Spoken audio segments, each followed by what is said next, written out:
స్తోత్రం యేసయ్యా. ప్రియమైన దేవుని బిడ్డలారా, క్రీస్తు నామములో మీ అందరికీ సమాధానం కలుగును గాక. ఆమేన్. ప్రతి దినము దేవుని వాగ్దానం అని ఆత్మీయ చక్కటి కార్యక్రమంలో మిమ్మల్ని ప్రేమపూర్వకంగా ఆహ్వానిస్తున్నాను. దేవుని బిడ్డలారా, ఎలా ఉన్నారు? బాగున్నారా? ఉదయాన్నే లేచారా? ప్రార్థన చేసుకున్నారా?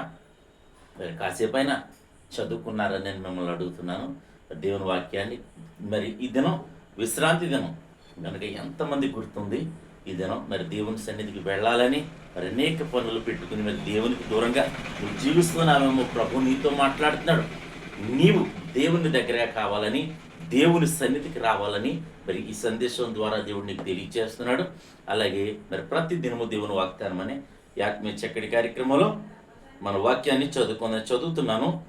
కీర్తనల గ్రంథం 62 అధ్యాయం 8వ వచనం. జనులారా, ఎల్లప్పుడూ ఆయన యందు నమ్మిక ఉంచుడి, ఆయన సన్నిధిని మీ హృదయములు కుమ్మరించుడి. దేవుడు మనకు ఆశ్రయము. దేవునికి స్తోత్రం. మనకు ఎవరు ఆశ్రయం అంటే దేవుడే మనకు ఆశ్రయము గనక మనం ఆయన సన్నిధిలో మన హృదయాలు ఏం చేయాలట? కుమ్మరించాలట. ఎల్లప్పుడూ ఆయన యందు నమ్మిక ఉంచాలట. మన నమ్మిక దేవుని యందు ఉంచాలి. మరి దేవుని సన్నిధిలో మన హృదయాలను కుమ్మరించాలి.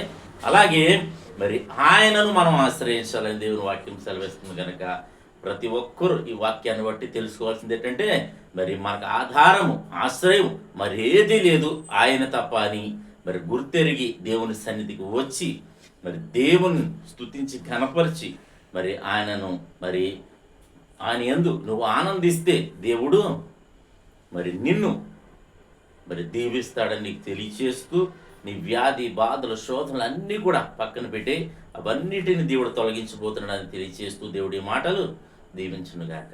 ఆమెను ప్రార్థన చేసుకుందాం. స్తోత్రము తండ్రి, వందనాలు యేసయ్యా. ప్రతి దినము దేవుని వాగ్దానం అని ఆత్మీయ చక్కటి కార్యక్రమంలో తండ్రి మీరు ఇస్తున్న వాగ్దానం బట్టి స్తోత్రాలు. ఎంతమంది ప్రజలు యూట్యూబ్ ద్వారా, షేర్ చేయడం ద్వారా, ఫేస్బుక్ ద్వారా తండ్రి రోడ్డు మార్గం వెళ్తే చదువుతున్నారో వారందరి జీవితాలు వాక్యం నెరవేర్చమని ప్రార్థిస్తున్నాను. నీ కృపకు మమ్మల్ని అందరినీ చెప్పుకుంటున్నాం తండ్రి. నీకు స్తోత్రాలు. అలాగే తండ్రి రోగులు ఎవరైనా ఉంటే స్వస్థపరచమని ప్రార్థిస్తున్నాం. ఇదేనో ప్రభువా నాయన యవనస్తులకు చక్కటి సంబంధాలను గ్రహించమని ప్రార్థిస్తున్నాం. గర్భంలో బట్టి గర్భఫలాలు దయచేయమని, అలాగే నాయన చంటి బిడ్డలో నాయన పాలు తాగే విచే గాలిలో నాయన సమస్తములో మీరు తోడైండమని ప్రార్థిస్తున్నాం. అలాగే హాస్పిటల్స్ ఉన్న వాళ్ళని, వెంటిలేటర్స్ మీద ఉన్న వారిని, రకరకాలైన పరిస్థితుల్లోని ప్రజలు వెళ్తూ ఉండగా వారందరినీ కరుణించండి, కాపాడండి. మహాప్రభువు నీకు తెలిసి స్తోత్రాలు చెల్లించుకుంటున్నాం.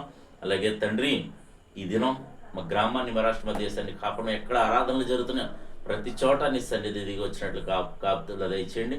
అలాగే ప్రభా ఈ ఉదయకాల సమయంలో ప్రభు ఈ దినం ఎవరైతే మ్యారేజ్ డే బర్త్డే జరిపించుకోండి బిడ్డలందరికీ క్షేమాన్ని, సమాధానాన్ని సంవత్సరం అంతా ఈ దయచేయడానికి దయచేయమని నీ కృపతో ప్రతి ఒక్కరిని నింపి దీవించమని క్రీస్తు నామములో అడుగుతున్నాం తండ్రి. ఆమేన్. నేను నమ్ముతున్నాను ప్రియ దేవుని బిడ్డలారా, ప్రభు మా అందరినీ దర్శించిన విధానం బట్టి ఆయన స్తుతించి నేను కనపరిచిన దేవుడు నిన్ను కుటుంబాన్ని దీవించునుగాక. ఆమేన్.